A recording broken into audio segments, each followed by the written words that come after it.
Assalamualaikum warahmatullahi wabarakatuh. Waalaikumsalam warahmatullahi wabarakatuh. Ketua kelas, pimpin doa. Bersiap. Berdoa menurut agama dan kepercayaan masing-masing. Mulai. Selesai. Beri salam.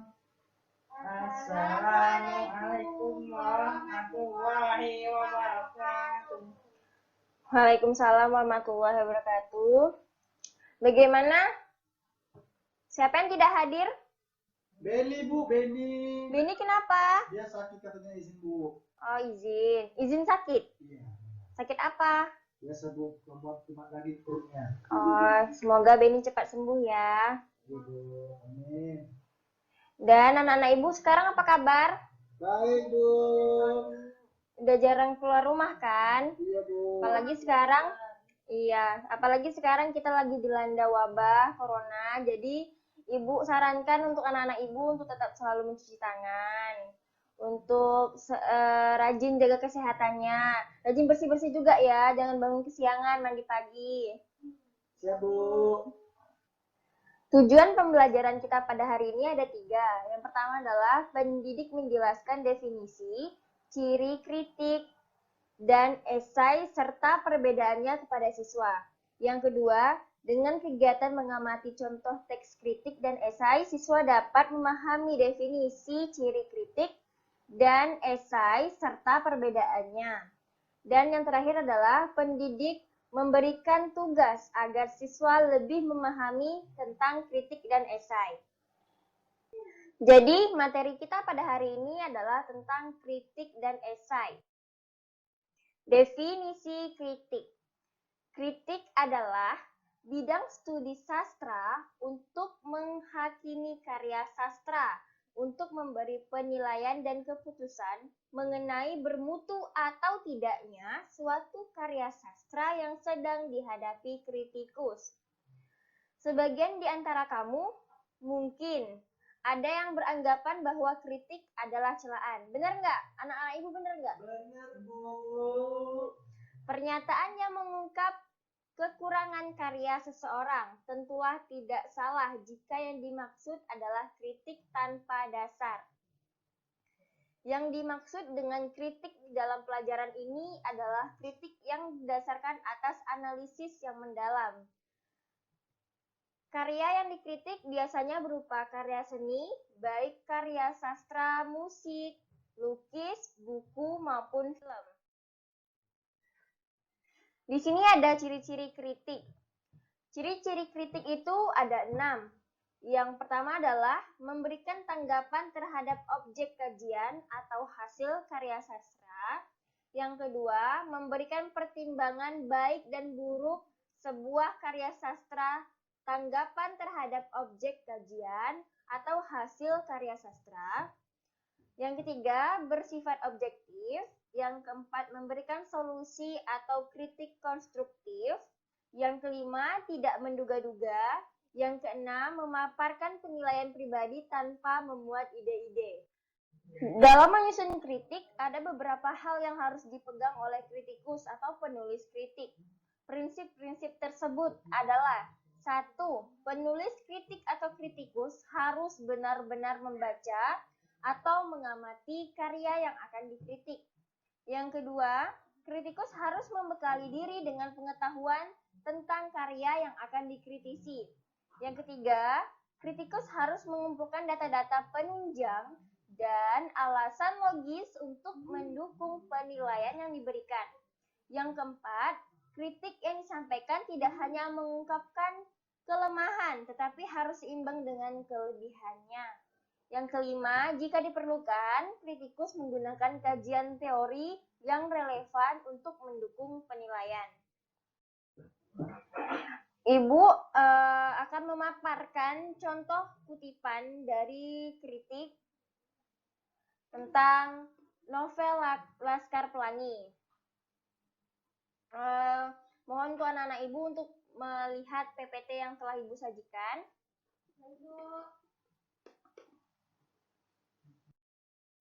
Kebaca nggak? Nampak nggak tulisannya? Baca, Bu.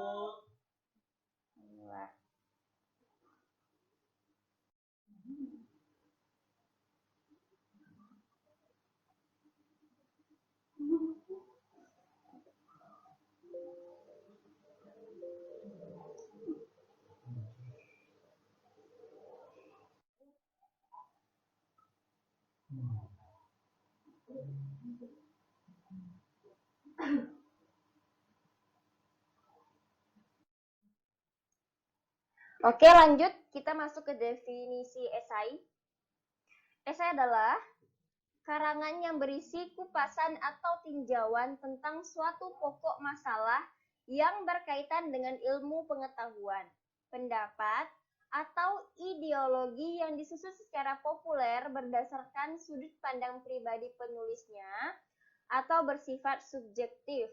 Esai lebih mengarah pada cara pandang seseorang terhadap suatu objek atau peristiwa, tidak selalu terhadap karya. Oke, sekarang kita masuk ciri-ciri esai.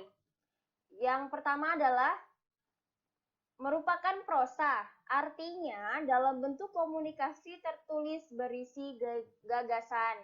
Yang kedua, singkat. Maksudnya di sini dapat dibaca dengan santai dalam waktu yang relatif singkat. Yang ketiga, memiliki ciri khas. Seorang penulis esai yang baik memiliki karakter tulisan yang khas yang membedakannya dengan tulisan orang lain. Yang keempat, selalu tidak utuh. Selalu tidak utuh ini artinya penulis memilih segi-segi yang penting dan menarik dari objek dan subjek yang hendak ditulis. Dan yang terakhir adalah bersifat subjektif. Di sini Ibu juga akan memaparkan ciri contoh dari esai yang berjudul Benarkah Pendidikan Itu Gratis? Silahkan dibaca, anak-anak.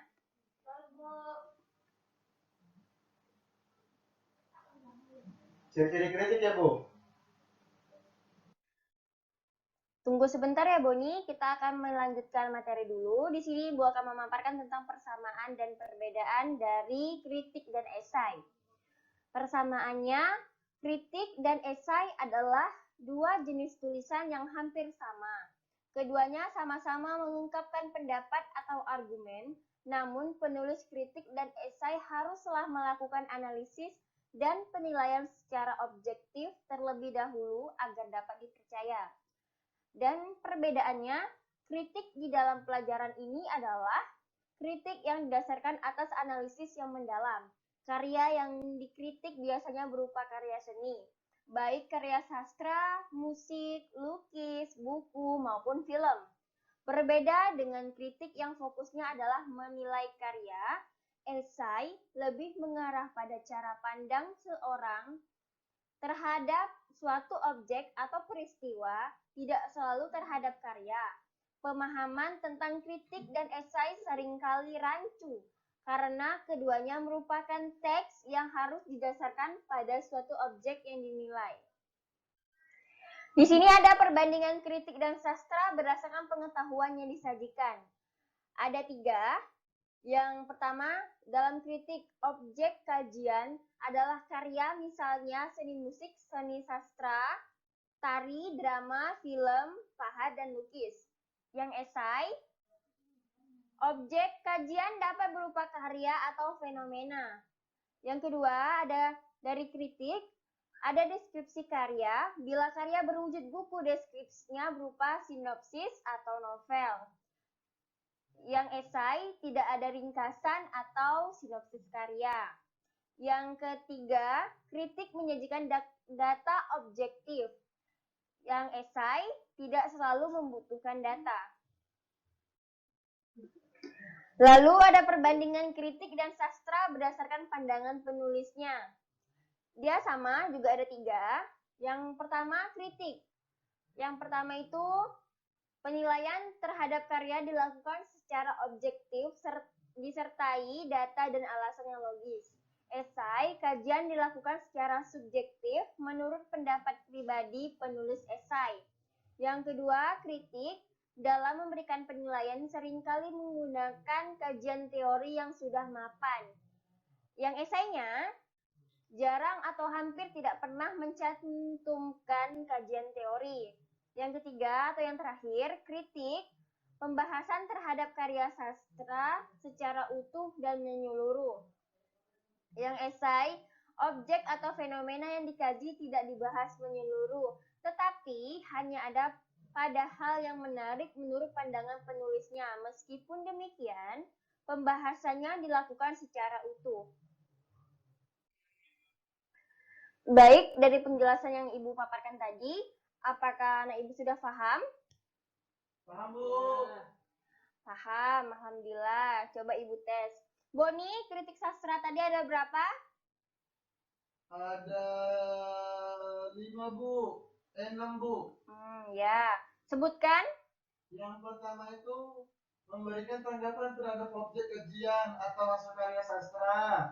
Yang kedua, memberikan pertimbangan baik dan buruk sebuah karya sastra, tanggapan terhadap objek kajian atau hasil karya sastra. Yang ketiga, bersifat objektif. Keempat, memberikan solusi atau kritik konstruktif. Yang kelima, tidak menduga-duga.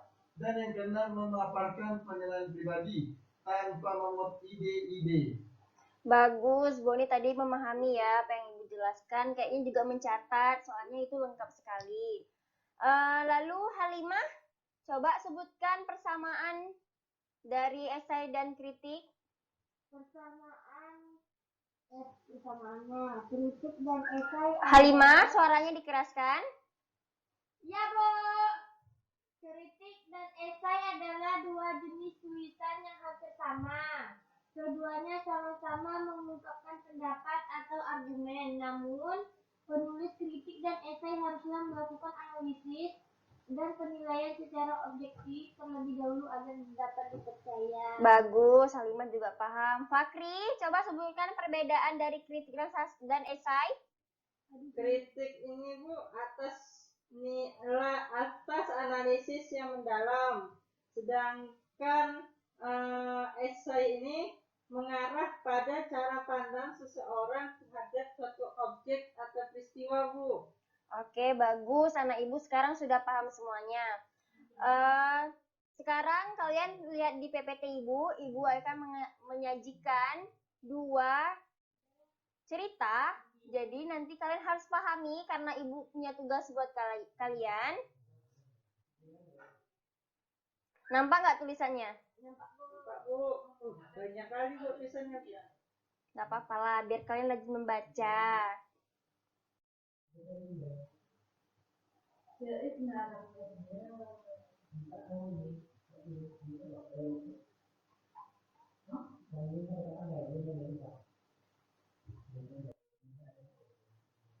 Ini teks yang kedua ya. Ya, Bu.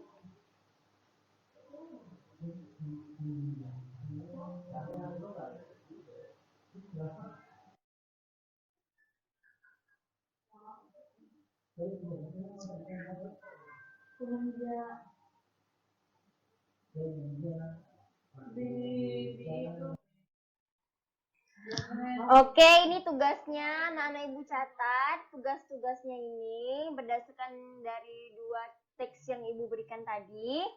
Dan Ibu kasih kalian waktu sebanyak 3 menit cukup lah ya.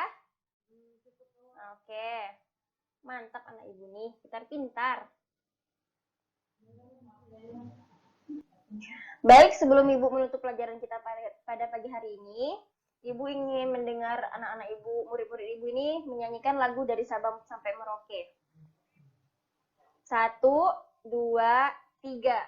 Dari Sabang sampai Merauke, berjajah pulau-pulau, sambung menyambung menjadi satu. Itulah Indonesia, Indonesia tanah airku.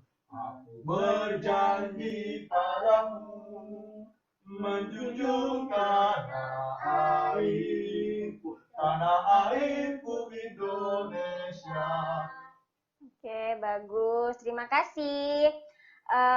Ibu, mohon maaf atas segala yang kesilapan Ibu pada hari ini. Ibu akhiri dengan Assalamualaikum warahmatullahi wabarakatuh. Waalaikumsalam warahmatullahi wabarakatuh.